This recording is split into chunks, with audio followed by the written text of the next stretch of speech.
Welcome back to the channel. I just wanted to take a moment and say thank you very much for the past 8 years on the channel. Started off as a 14-year-old publishing plane spotting videos. Some of you may have been around for those early days, and now I'm very grateful to say that running this publication and all the side projects is my full-time job. I know I posted something on the community tab, but if you didn't see that already, just my heartfelt gratitude to every single one of you that tunes in, whether it's once a year, once a week, or to every single video. Your support really does mean the world. And continuing with a positive theme, one of the last airlines to return the Airbus A380 to service is making leaps and strides in getting that in motion. That one airline I'm speaking of is Abu Dhabi-based Etihad Airways.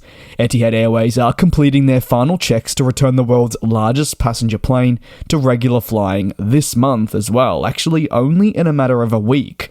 4 A380s will return to flying at Etihad Airways as part of their planned boost in capacity. However, I think we could all agree that there was a very significant period of doubt regarding the future plans for this aircraft, as Etihad Airways certainly were in the camp for a prolonged period that they didn't see a need for the aircraft returning. That ultimately would change, and that's a common theme we've seen not just at Etihad Airways, but many more as well. In recent months, preparations to get these A380s back in the air, which have been stored since 2020, have warmed up. The Etihad Group's team initiated crucial maintenance checks on the first unit. This 6-year heavy maintenance check was required on the first A380 and will be undertaken on the remainder. That maintenance check on the first unit to return has been completed, meaning it is now cleared to re-enter service with passengers. For most airlines, storing aircraft is a means to make changes to the fleet or adapt to current operating circumstances. During the pandemic, airlines mass grounded fleets, and they were unclear on when they'd return or if there were risks around such a method, especially keeping, say, an aircraft on the ground for 4 years maybe, or even 3 years before returning it to service.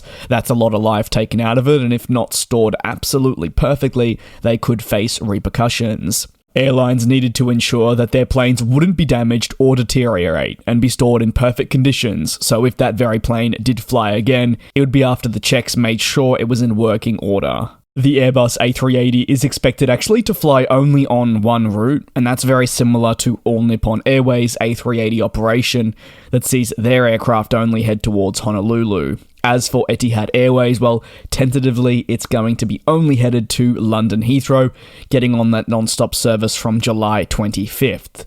This is a very important route for the company, and the additional capacity the eventual 4 A380s will bring is set to be invaluable.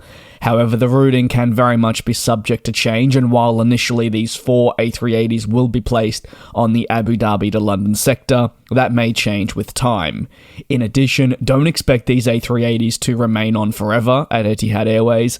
They are a short-term fix to capacity problems as they await additional aircraft to arrive from respective aircraft manufacturers. So similar to your airlines such as Qatar Airways and others, the A380 is coming back as just a short-term solution, and you could make the case that on the grand scheme of things, the airline probably wouldn't have ideally welcomed it back if it had sourced other aircraft as an alternative. And with all that being said, it's a pretty good short-term fix if you do need that additional capacity, thanks to it being a quad-engined full double-decker.